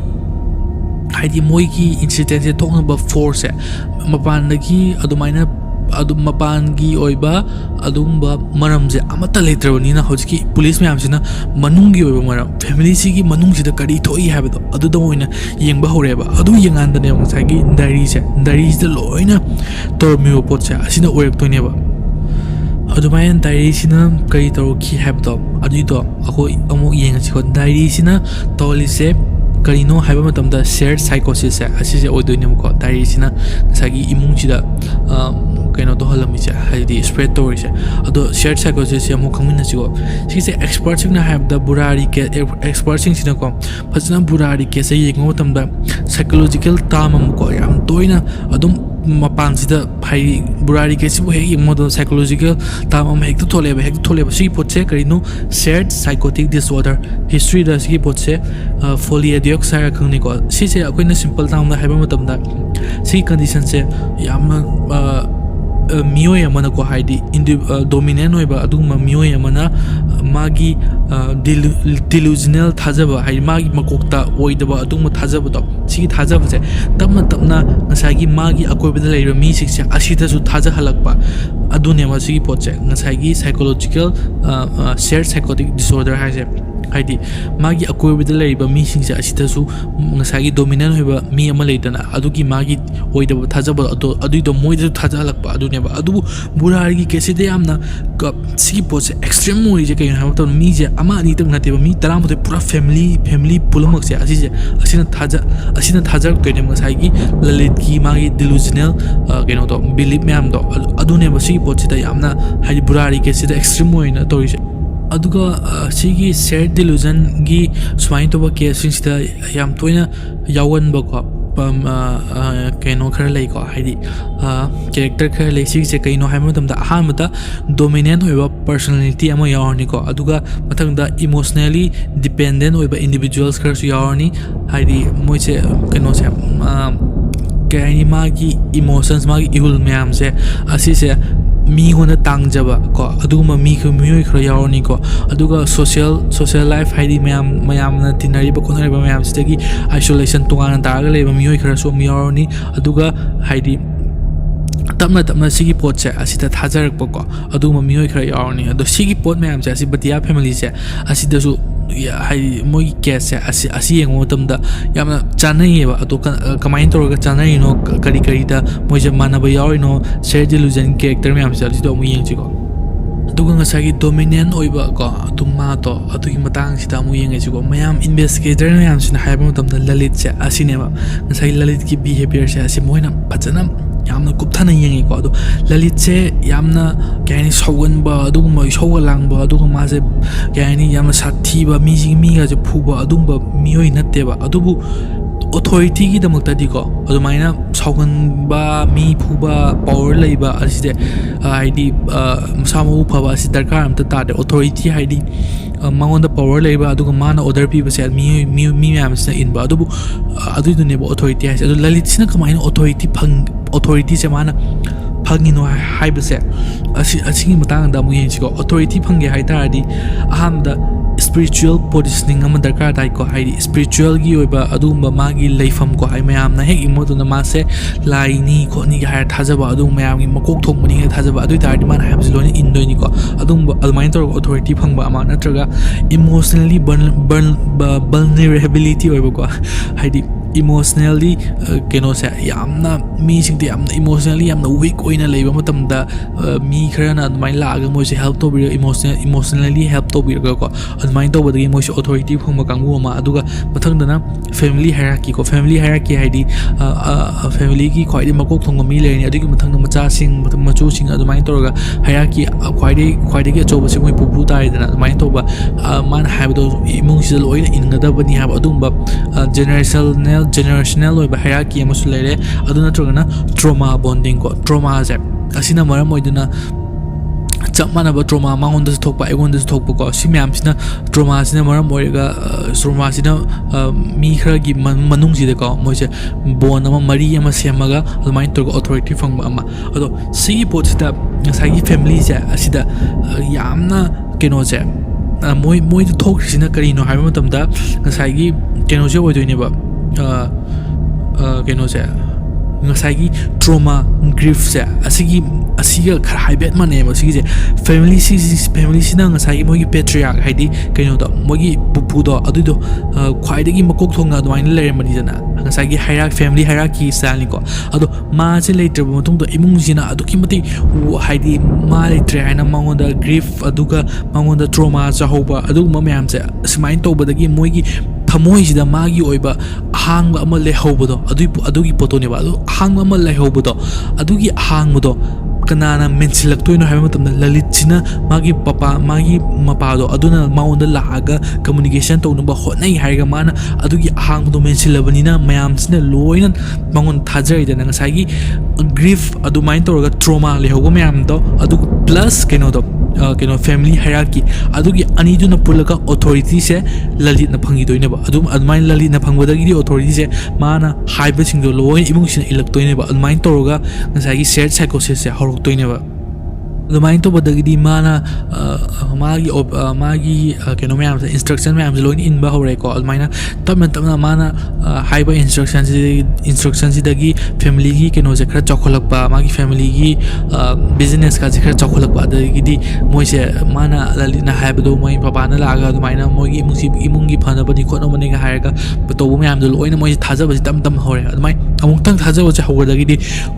ꯀꯣꯏꯟꯁꯤꯗꯦꯟꯁ ꯑꯣꯏꯗꯅ ꯍꯥꯏꯗꯤ ꯆꯥꯟꯅꯔꯨꯕꯗꯒꯤ ꯍꯥꯏꯗꯤ ꯂꯂꯤꯠꯅ ꯍꯥꯏꯕꯗꯨ ꯅꯠꯇꯕ ꯍꯥꯏꯗꯤ ꯆꯥꯟꯅꯔꯨꯕꯗꯒꯤ ꯊꯣꯛꯂꯛꯄ ꯑꯐꯕ ꯊꯣꯛꯂꯛꯄꯁꯤꯁꯨ ꯃꯣꯏꯅ ꯉꯁꯥꯏꯒꯤ ꯑꯩꯈꯣই ꯕꯕꯥꯗꯨꯅ ꯂꯥꯛꯑꯒ ꯑꯗꯨꯃꯥꯏꯅ ꯍꯥꯏꯕꯗꯒꯤ ꯑꯐꯕꯁꯤ ꯊꯣꯛꯏꯅꯤ ꯈꯣꯠꯂꯤꯅ ꯇꯧꯔꯒ ꯊꯥꯖꯕꯁꯦ ꯁꯨꯃꯥꯏꯅ ꯍꯧꯔꯛꯈ꯭ꯔꯦꯕ ꯑꯗꯨꯃꯥꯏꯅ ꯇꯞ ꯇꯞꯅ ꯊꯥꯖꯕꯁꯦ ꯑꯃꯨꯛꯇꯪ ꯍꯧꯒ꯭ꯔꯗꯒꯤꯗꯤ ꯀꯣꯏꯁꯟ ꯍꯪꯕ ꯑꯗꯨꯃꯥꯏꯅ ꯉꯁꯥꯏꯒꯤ ꯐꯥꯔꯁ ꯄ꯭ꯂꯦꯁꯇ ꯂꯂꯤꯠꯀꯤ ꯕꯕꯥꯅ ꯂꯥꯛꯑꯒ ꯑꯗꯨꯃꯥꯏꯅ ꯃꯉꯣꯟꯗ ꯍꯥꯏꯔꯤꯕ ꯄꯣꯠꯇꯣ ꯑꯁꯦꯡꯕꯔ ꯑꯆꯨꯝꯕꯔꯒ ꯍꯪꯕꯁꯦ ꯀꯣꯏꯁꯟꯁꯦ ꯑꯁꯤꯁꯨ ꯇꯞꯅ ꯇꯞꯅ ꯁꯨꯝ ꯃꯥꯡꯈ꯭ꯔꯦꯕ ꯊꯥꯖꯕꯗꯨꯅ ꯍꯦꯟꯃꯜꯂꯛꯇꯅ ꯑꯗꯨꯒ ꯁꯨꯃꯥꯏꯅ ꯇꯞꯅ ꯇꯞꯅ ꯄꯣꯠꯁꯦ ꯍꯥꯏꯗꯤ ꯌꯥꯝꯅ ꯑꯆꯧꯕ ꯑꯔꯥꯟꯕ ꯑꯃ ꯊꯣꯛꯂꯛꯅꯕ ꯍꯣꯠꯅꯕꯗ ꯁꯤꯒꯤ ꯑꯔꯥꯟꯕꯗꯣ ꯅꯣꯔꯃꯦꯂꯥꯏꯁ ꯇꯧꯍꯜꯂꯛꯈꯤꯕꯁꯦ ꯀꯃꯥꯏꯅ ꯇꯧꯒꯦ ꯍꯥꯏꯕ ꯃꯇꯝꯗ ꯍꯧꯖꯤꯛꯀꯤ ꯑꯦꯛꯁꯇ꯭रीम ꯑꯣꯏꯕ ꯑꯗꯨꯒꯨꯝꯕ ꯊꯕꯛꯁꯦ ꯁꯤꯒꯤ ꯄꯣꯠꯁꯦ ꯁꯗꯟꯂꯤ ꯍꯥꯏꯗꯤ ꯈꯪꯍꯧꯗꯅ ꯍꯦꯛ ꯊꯣꯛꯂꯛꯄ ꯃꯇꯝꯗ ꯑꯩꯈꯣꯏꯅ ꯌꯥꯝꯅ ꯍꯥꯏꯗꯤ ꯃꯄꯥꯟꯗꯒꯤ ꯑꯗꯨꯃꯥꯏꯅ ꯂꯥꯛꯄ ꯃꯤ ꯑꯃꯅꯗꯤ ꯍꯧꯖꯤꯛꯀꯤ ꯃꯣꯏ ꯏꯃꯨꯡꯗ ꯊꯣꯛꯑꯝꯃꯤꯕꯁꯦ ꯑꯗꯨꯛꯀꯤ ꯃꯇꯤꯛ ꯀꯩꯅꯣ ꯑꯣꯏꯅ ꯎꯒꯅꯦꯕ ꯍꯥꯏꯗꯤ ꯌꯥꯝꯅ ꯑꯔꯥꯟꯕ ꯌꯥꯝꯅ ꯑꯦꯛꯁꯇ꯭रीम ꯑꯣꯏꯕ ꯑꯗꯨꯒ ꯌꯥꯝꯅ ꯃꯌꯥꯝꯅ ꯇꯧꯅꯗꯕꯗꯧꯅ ꯎꯒꯅꯦꯕ ꯑꯗꯨꯕꯨ ꯃꯣꯏꯒꯤ ꯏꯃꯨꯡꯁꯤꯗꯗꯤ ꯉꯁꯥꯏꯒꯤ ꯂꯂꯤꯠꯇꯨꯅ ꯇꯞꯅ ꯇꯞꯅ ꯉꯁꯤ ꯁꯤ ꯇꯧꯒꯗꯕꯅꯤꯀꯣ ꯉꯁꯤꯅ ꯄ꯭ꯔꯦꯌꯔ ꯇꯧꯒꯗꯕꯅꯤ ꯑꯗꯣ ꯉꯁꯤꯅ ꯗꯥꯏꯔꯤꯗ ꯏꯔꯤꯕ ꯄꯣꯠꯆꯩꯁꯤꯡꯁꯦ ꯂꯣꯏꯅ ꯐꯣꯂꯣ ꯇꯧꯒꯗꯕꯅꯤ ꯑꯗꯨꯒ ꯁꯤꯅ ꯃꯌꯥꯝꯁꯦ ꯄꯨꯜꯂꯒ ꯔꯤꯆꯨꯋꯦꯜ ꯑꯃ ꯇꯧꯒꯗꯕꯅꯤ ꯍꯥꯏꯔꯒ ꯁꯨꯃꯥꯏꯅ ꯇꯞꯅ ꯇꯞꯅ ꯁ꯭ꯇꯦꯞ ꯕꯥꯏ ꯁ꯭ꯇꯦꯞ ꯀꯣ ꯉꯁꯤꯅ ꯁꯤ ꯇꯧꯕ ꯑꯗꯨꯒ ꯃꯊꯪꯁꯤꯅ ꯉꯁꯤ ꯇꯧꯔꯤꯕꯁꯤꯗꯒꯤ ꯈꯤꯇꯪ ꯑꯃꯨꯛ ꯍꯦꯟꯒꯠꯄ ꯑꯗꯩ ꯃꯊꯪꯗꯨꯅ ꯈꯔ ꯑꯃꯨꯛ ꯍꯦꯟꯒꯠꯄ ꯑꯗꯨꯃꯥꯏꯅ ꯇꯧꯔꯛꯄꯗꯒꯤ ꯂꯥꯁꯀꯤ ꯀꯩꯅꯣꯁꯦ ꯉꯁꯥꯏꯒꯤ ꯂꯥꯁꯀꯤ ꯐꯥꯏꯅꯦꯜ ꯑꯣꯏꯕ ꯑꯔꯣꯏꯕ ꯔꯤꯆꯨꯋꯦꯜꯁꯦ ꯑꯁꯤ ꯇꯧꯕ ꯃꯇꯝꯗꯗꯤ ꯐꯦꯃꯤꯂꯤꯒꯤ ꯃꯣꯏꯒꯤ ꯃꯀꯣꯛꯇ ꯂꯩꯔꯤꯕ ꯃꯀꯣꯛꯁꯤda ꯀꯩ ꯍꯥꯏꯅꯤ ꯁꯤꯒꯤ ꯄꯣꯠꯁꯦ ꯑꯆꯨꯝꯕꯔ ꯑꯔꯥꯟꯕꯔ ꯍꯥꯏꯅ ꯈꯟꯅꯕꯒꯤꯗꯃꯛꯇ ꯃꯣꯏꯒꯤ ꯃꯀꯣꯛꯁꯤꯗ ꯂꯩꯔꯤꯕ ꯃꯣꯏꯒꯤ ꯁꯦꯟꯁꯇꯣ ꯑꯗꯨ ꯐꯥꯎꯕ ꯌꯥꯎꯔꯛꯑꯣꯏꯗ꯭ꯔꯤꯅꯦꯕ ꯑꯗꯨꯀꯥꯟꯗ ꯃꯣꯏꯒꯤ ꯁꯔꯚꯥꯏꯚꯦꯜ ꯏꯟꯁꯇꯤꯡꯇꯣ ꯑꯗꯨ ꯐꯥꯎꯕ ꯃꯣꯏꯁꯦ ꯀꯩ ꯍꯥꯏꯅꯤ ꯃꯥꯡꯈꯤꯗꯣꯏꯅꯦꯕ ꯀꯩꯒꯤꯅꯣ ꯍꯥꯏꯕ ꯃꯇꯝꯗ ꯁꯤꯒꯤꯁꯦ ꯅꯣꯔꯃꯦꯂꯥꯏꯖꯦꯁꯟ ꯑꯣꯐ ꯗꯤꯚꯦꯟꯁ ꯍꯥꯏꯅ ꯀꯧꯋꯦꯕ ꯁꯤꯒꯤꯁꯦ ꯀꯩꯅꯣ ꯍꯥꯏꯕ ꯃꯇꯝꯗ ꯑꯦꯕꯅꯣꯔꯃꯦꯜ ꯑꯣꯏꯕ ꯕꯤꯍꯦꯕꯤꯌꯔ ꯃꯌꯥꯝꯁꯦ ꯇꯞꯅ ꯇꯞꯅ ꯁꯨꯝ ꯅꯨꯡꯇꯤꯒꯤ ꯁꯨꯃꯥꯏꯅ ꯑꯦꯕꯅꯣꯔꯃꯦꯜ ꯑꯣꯏꯕ ꯍꯥꯏꯗꯤ ꯅꯣꯔꯃꯦꯜ ꯅꯠꯇꯕ ꯑꯗꯨꯒꯨꯝꯕ ꯕꯤꯍꯦꯕꯤꯌꯔꯁꯤꯡꯁꯦ ꯅꯨꯡꯇꯤꯒꯤ ꯈꯔ ꯁꯨꯝ ꯇꯧꯍꯟꯕꯗꯒꯤ ꯑꯗꯨꯝ ꯇꯧꯍꯜꯂꯕꯅꯤꯅ ꯂꯥꯁꯇ ꯑꯆꯧꯕ ꯑꯦꯕꯅꯣꯔꯃꯦꯜ ꯑꯣꯏꯕ ꯊꯕꯛ ꯑꯃ ꯇꯧꯕ ꯃꯇꯝꯗ ꯁꯤꯒꯤ ꯄꯣꯠꯁꯦ ꯅꯣꯔꯃꯦꯜꯅꯤ ꯍꯥꯏꯅ ꯈꯜꯍꯟꯈꯤꯕꯀꯣ ꯑꯗꯨꯒꯤ ꯅꯣꯔꯃꯦꯂꯥꯏꯖꯦꯁꯟ ꯑꯣꯐ ꯗꯤꯚꯦꯟꯁꯁꯦ ꯑꯁꯤꯗ ꯑꯣꯏꯔꯛꯇꯣꯏꯅꯦꯕ ꯃꯣꯏꯒꯤ ꯐꯦꯃꯤꯂꯤꯁꯤꯗ ꯑꯗꯨꯒ ꯁꯤꯆꯨꯋꯦꯁꯟꯁꯦ ꯉꯁꯥꯏꯒꯤ ꯏꯟꯁꯤꯗꯦꯟꯁꯦ ꯊꯣꯛꯄ ꯃꯇꯝꯗ ꯀꯅꯥꯝꯇꯅ ꯍꯧꯖꯤꯛꯀꯤ ꯄꯣꯠꯁꯦ ꯔꯦꯁꯤꯁ ꯇꯧꯗ꯭ꯔꯤꯁꯦ ꯍꯥꯏꯗꯤ ꯀꯅꯥꯝꯇꯅ ꯀꯩꯅꯣ ꯊꯣꯛꯂꯛꯇꯅ ꯁꯤꯒꯤ ꯄꯣꯠꯁꯦ ꯂꯥꯜꯂꯤ ꯈꯣꯠꯂꯤꯅ ꯍꯥꯏꯔꯛꯇ꯭ꯔꯤꯁꯦ ꯀꯔꯤꯒꯤꯅꯣ ꯁꯤꯅꯤ ꯁꯤꯒꯤ ꯄꯣꯠꯁꯤꯅꯦꯕ ꯍꯧꯖꯤꯛ ꯃꯌꯥꯝꯁꯤꯗ ꯈ꯭ꯋꯥꯏꯗꯒꯤ ꯍꯪꯕ ꯀꯣꯏꯁꯟ ꯑꯣꯏꯔꯤꯁꯦ ꯃꯤ 11 ꯀꯣ ꯑꯗꯨꯒ ꯇꯣꯉꯥꯟꯕ ꯑꯗꯨꯒꯨꯝꯕ ꯃꯇꯝꯒꯤ ꯆꯍꯤꯁꯤꯡꯅꯤꯀꯣ ꯃꯣꯏꯁꯦ ꯍꯥꯏ ꯈꯔ ꯑꯃꯅ ꯆꯍꯤ ꯅꯧꯔꯤꯕ ꯈꯔ ꯑꯃꯅ ꯆꯍꯤ ꯑꯗꯨꯛꯀꯤ ꯃꯇꯤꯛ ꯌꯥꯝꯃꯕ ꯀꯣ ꯑꯗꯨꯒ ꯇꯣꯉꯥꯟꯕ ꯄꯔꯁꯣꯅꯦꯂꯤꯇꯤꯁꯤꯡ ꯀꯣ ꯍꯥꯏꯗꯤ ꯃꯥꯒꯤ ꯄꯔꯁꯣꯅꯦꯂꯤꯇꯤꯁꯦ ꯑꯗꯨꯛꯀꯤ ꯃꯇꯤꯛ ꯃꯥꯟꯅꯗꯕ ꯉꯥꯛꯇꯅꯦꯕꯀꯣ ꯃꯣꯏꯒꯤ ꯐꯦꯃꯤꯂꯤꯁꯤꯡꯁꯤꯗ ꯂꯩꯔꯤꯁꯦ ꯑꯗꯨꯒ ꯑꯗꯨꯕꯨ ꯀꯅꯥꯝꯇꯅ ꯁꯤꯒꯤ ꯄꯣꯠꯁꯦ ꯔꯦꯁꯤꯁ ꯇꯧꯗ꯭ꯔꯤꯁꯦ ꯀꯔꯤꯒꯤꯅꯣ ꯁꯤꯅꯤ ꯁꯤꯒꯤ ꯄꯣꯠꯁꯦ ꯁꯤꯒꯤ ꯃꯇꯥꯡꯁꯤꯗ ꯑꯃꯨꯛ ꯌꯦꯡꯁꯦꯕꯀꯣ ꯁꯥꯏꯀꯣꯂꯣꯖꯤꯀꯦꯜꯂꯤ ꯑꯩꯈꯣꯏꯅ ꯔꯦꯁꯤꯁꯁꯦ ꯇꯧꯒꯦ ꯍꯥꯏ ꯇꯥꯔꯒꯗꯤ ꯍꯥꯏꯗꯤ ꯄꯣꯠ ꯑꯃ ꯇꯧꯔꯛꯄ ꯃꯇꯝꯗ ꯂꯥꯜꯂꯤ ꯈꯣꯠꯂꯤꯅ ꯊꯤꯡꯒꯦ ꯍꯥꯏ ꯇꯥꯔꯗꯤ thawong ahum changneba sigi potse karino hai matamda ahamada private doubt ko isana sigi potse kain thajadaba ko isana thajadadrdi sigi potse ai tongning de hai isana thingse doini aduga mathangda kaino hai matamda nangse hojiki authority dong sagi lalit to adudan adugi mayokta keno to mangoda confront to ba nangoda confidence yagodam nem ko ani shuba ko ahum subuda sigi potse ngai nangi thajadaba to adugi poto mapandagi external oiba validation ko ai mapandagi sigi potse chummi haiga adumaina adu yona nangsi thajadaba amasu yagodam ne ba sigi pot ahum se change ba ngai pot ama resist to hai dardi adubu sigi se nangi thajadaba to adu do nangi fat watcha bani FAITS ko adumaina adugi fat to wat pa adumba lack of fat ni haiga on top pigradi nangi keno se nangi doubt to adumaina lack of fat ni haiga on top pigradi sigi pot se sumai to ko tabda nang question hang ba se adugi matik dangerous oiba situation am work to ne ba aduga yamna phajana bon phajana keno to ga mari phajana phaba aduma family dadi ko akoi gi harmony je asine moina yamna ke haini priority che sami chai mayam punna torga adumai phajana lemin namoto adu neba adu khakta neba priority wa sha yamna phajana bonding torga leba family am dadi natra aduga sigi central figure ngasai gi authority lariba adu malalito adu mangon challenge so bai se ngasai gi family sida nang stabilize orga phajana lari poto nang stabilize to thugai baga chapma neba adagidi nang generation gi ko oiba ngasai gi ngasai noi baba dagi nang ngakpa adagidi moi masu lakpa ko almai tawga sigi mayam se asumba sisu marak sida yok to ni natra aduga nangi naonaki hanba mi mayam sina thajar dar di sigi poto nangna mo thajar doine ba ko almai tawga ngasai gi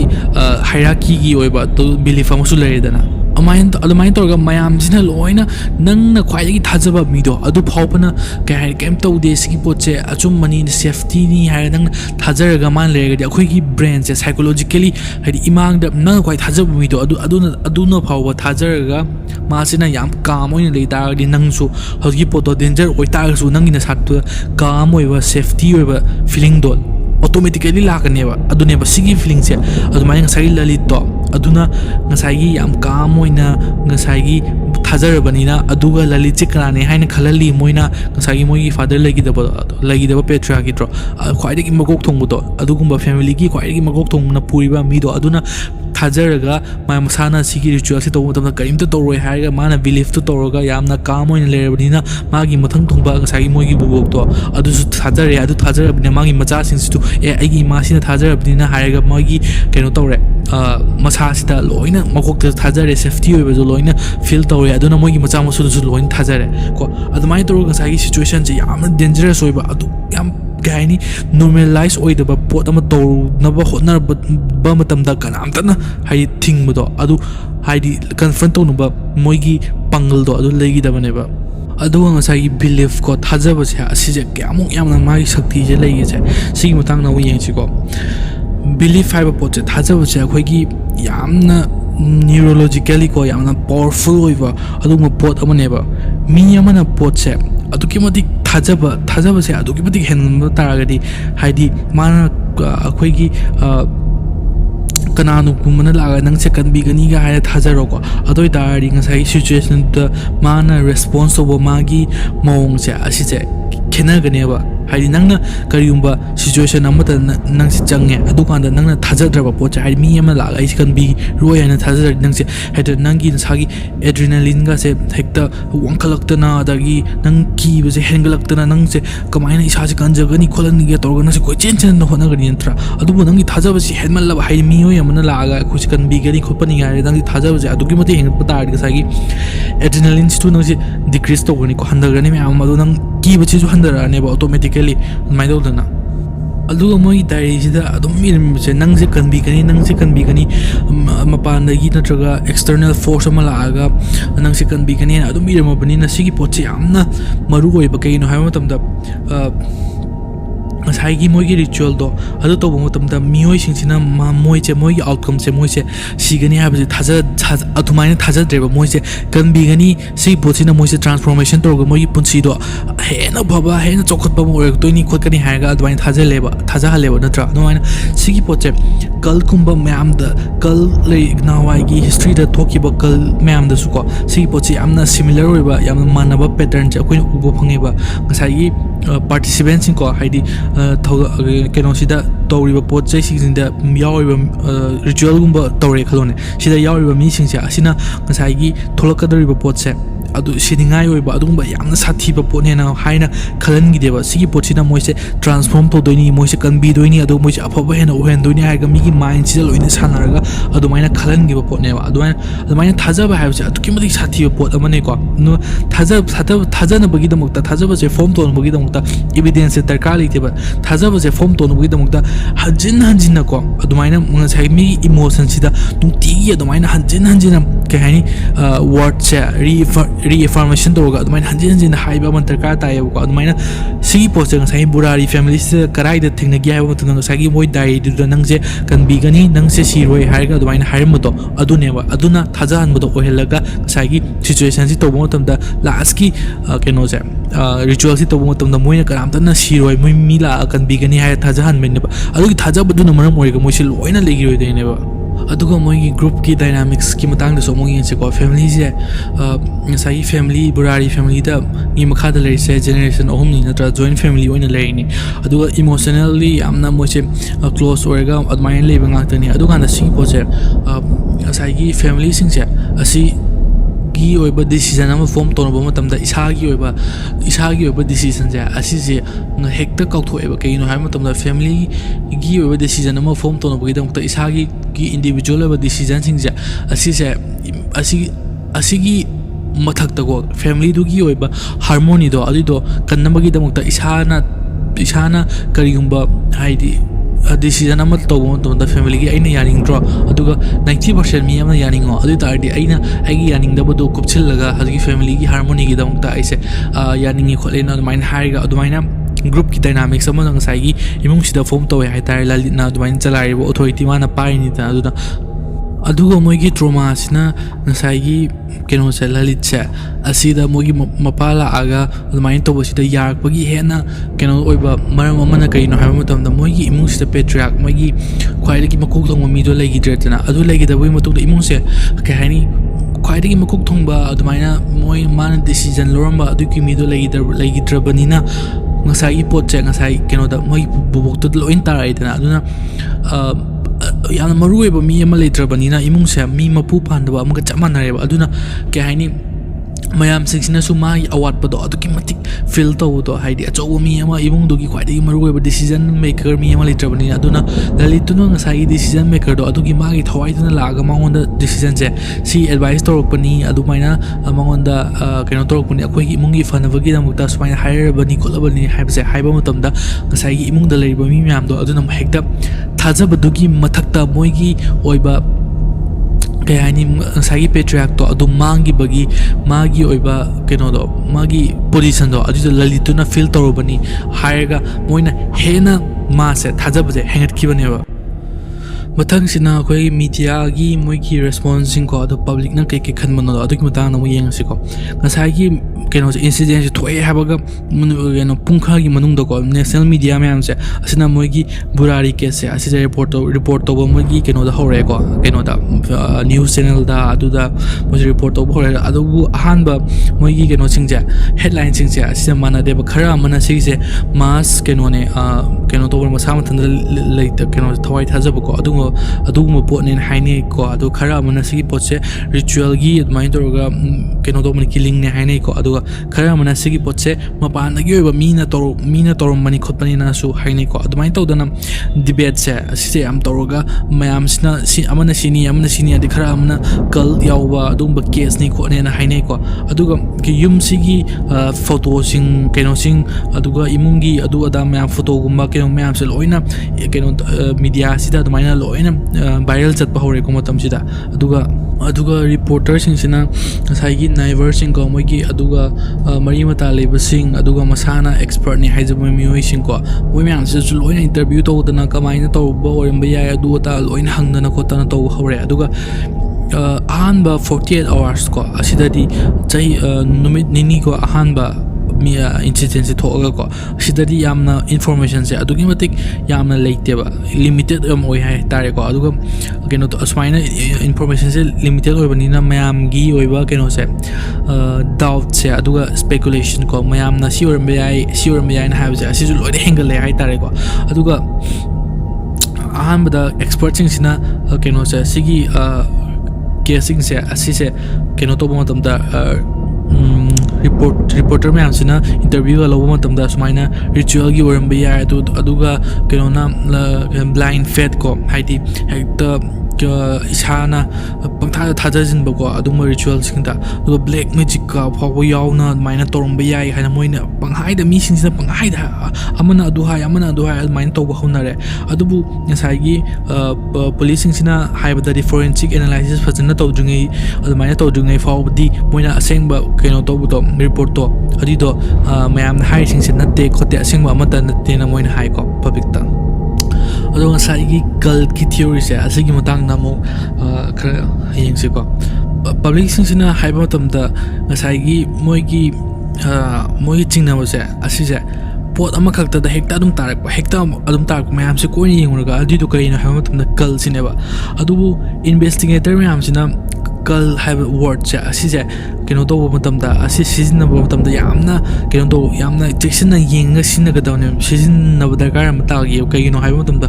अखोइगी traditional ओइबा traditional की कल सिंग से असिदा यामना typical ओइबा हाइदि यामना यौगनबा pot सिंग से असिगी मनुंग the कइनो HYBE मतमदा अहामदा मोइगी यामना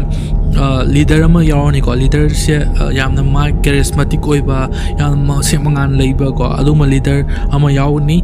अदुगी मथंगदा केनो recruitment को हाइमी से खनबा को कल से यावनबगी दमुक्ता हाइदि सिंगल फैमिली अमा खक्ता नतबगा फैमिली दगी हेंदोक्तना मोइगी नाइबर दगी को तो मोइ कम्युनिटी दगी मी खनबा अदुगी मतुंगदा कल सिदा कई दौने हाइबा मतमदा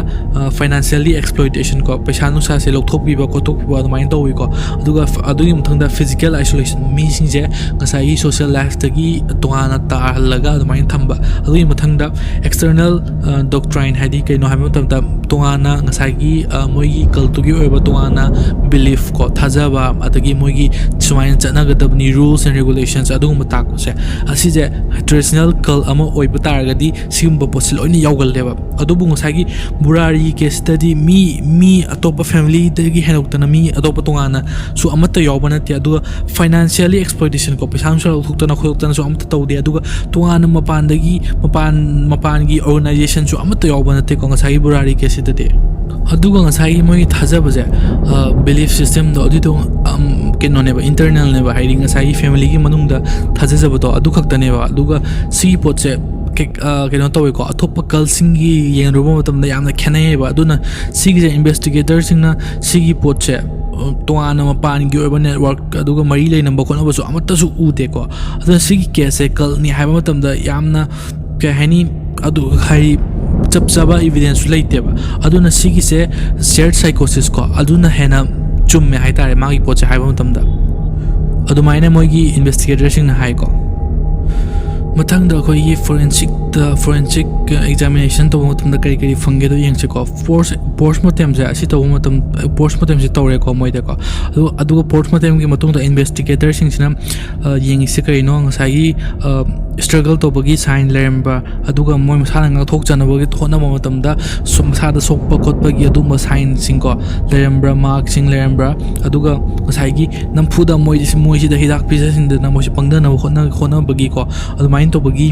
hidak sing keno sing moi gi masa sida phangbra adu natraga masa sida nampuda mi se adumaina ke haini nampuda na ha na bo khona bagi adugumba ke mapandagi oiba force laga toba khotpa se yenge ko moina adubu report sida keno to oiba physical gi oiba violence ko keno se amata udeba force toga mapandagi moi se keno moi masa sida violence toba gi adumba amata ude ko ꯑꯗꯨꯒ ꯃꯄꯥꯟꯗꯒꯤ ꯂꯥꯛꯑꯒ ꯃꯤ ꯑꯃꯅ ꯍꯥꯠꯂꯝꯒꯅꯤ ꯍꯥꯏꯕꯒꯤ external assassin ꯀꯣ ꯑꯗꯨꯒꯨꯝꯕ ꯆꯪꯉꯛꯄꯒꯤꯁꯨ ꯑꯃꯠꯇ evidence ꯐꯪꯗꯦ aduna akoina ngasai sin ngasai tormiba potto adugi numitugi oirmiba ngasai sin je asigi matungina aduga diary da iramiba mayam ko aduga physical evidence laiba mayam je asina maram moiga ngasai moina tawriba ritual se asida masana yana voluntarily participation tawbanina adumaina investigators singina hai ko aduga sigi potche haidi sigi tawba matona ngasai mayam sina masana yaningdabagi adumba researches to bokot paso amatta leite ko aduna sigi potse yamna kai haini keno taweba investigators singna moina yengmo matamda aduki mating ngai oiba adumba case amaneba ngasai mogi final moments final rituals ya asise kamaina togi do amu yengchiko investigator mayam sina cctv footage sing ko aduga call record sing aduga diary da irama matam sing ko aduga moise kamaina mafam duda leitaba matamda kamaina lerami ko aduga mapan gi mogi keno se mogi relatives sing mogi mari mata sing ko asida hangmogi matungina sise mapan dagi mi yamna laga numidang duda moise adumaina incident je toholamani hatom mani habaje amatta confirm oiba ngamdre ko aduga phone sing sisu emergency service kumba call tononga bakhodaba admai torga amta sizina gite ko aduga message sing su yamna kai haini akoi gi 911 ga kaudana keno wala idana haidi situation ama keno to motamda kayuma nang sida situation do aware oi da danger ne khang tar kadi police ta phone todana aduga message thadana imanabi singda akoi sumai tori law kan biru law haibase amata uram deba ko aduga diary sida hana iramba pochai sing ko haidi diary sida entry toramba sing je asigi mathungina sigi poche hana na moi preparation toroga adumaina tawbu pot ena khoi khangmangame ko aduna sigi ritual se plan tobane na khoina khangmangame aduga police sing sina haiba matam dang sai family se asina sigi ritual se asi tawbu matam na moi se siroina masana thajajai ko aduga diary sida irambado adugi matungina ngasai divine oiba adumba keno ma tokani ko intervention ama ko haidi privation matham kha olaga moise laaga akhoi je kan bigani kholkani ga toroga adumaina moise thaja hale ngasai gi diary se matungina aduna investigators singna sigi poche sigi evidence sigi matungina sigi poche suicidal natte aduga sigi se kai haini shared psychosis ko adugumba pot ne na moina thajare aduga moigi burari case se asida murder ne na hide se karigino murder se rule out tawri se karigino to si matang na miyang sigo moigi authority singina ko mari ne na authority singina si poche homicide or by yabra tabra na moich possibilities or ba singchel oina formally moina examine tawi ko aduga na moina yengi se ahamada force entry lembra aduga puran chinthi lembra aduga mapan gi oba dna ko adugumba struggle to matamda dna gumba moise left toroga maina lehobra aduga sigi moise le da batari kana gumma mioi kharada financially gain oiba adu maina tawna gi damakta moise motive kumba leibra natraga adumaina ai mayam sil oinyeng adugi matungda ngasai iramiba instruction mogi diary da le mayam do aduga ngasai sin do aduga tormiba sin do aduga chamana bodo aduna ngasai poche haidi mayam mapanda gi mi yamna laaga adumaina sin je moina stage to boy diary consistency non consistency khadi soidana ugani dana adui poto amta udeba aduna sigi poche haidi murder ni haiba matamda yadabadi rule out tawrineba aduna sigi poche masana voluntarily yarga masana shared psychosis ko moi belief to adugi matungina masana participate ritual si to mani na moina thajagri ko ado sigi poche da karigumba koina hanana mioisingda khanga kanba yabagi adugumba chance kuma legiba khotpasi yengseba adu chance amata leite kagino haiba matamda ngasai ibungduda kari thoi si poche mapanda leba mi singsina amata khangdeba imungisida tamna adumaina hongakiba mayamse moi masana thajajaraga ko adumaina hongakpanina mapanda leba mi sina su kaimta khangde aduna masana thajajabado oirabanina moina police da report so amta tawde aduna si poche kai haini kan bayabagi oba chance to hai thok chingei da ko adugi chance so amata legide aduga akogi last ki official oiba conclusion se asi yenga chiko adu Delhi police na moi se conclusion se lae aduga sigi leitaba mi taram thoi ko pulapuna leitaba se asigi se kari da maram orga leitaba no haima matamda shared delusional belief ko shared psychosis ko asina maram oirga leitbane haiga moise confirm tare aduga moina keno kana amtana mapandagi external ko laga conspiracy cho amata leite homicide chu natte mapandagi mi amata laga maina moigi mung se halamba kholamba amata natte ko aduga moise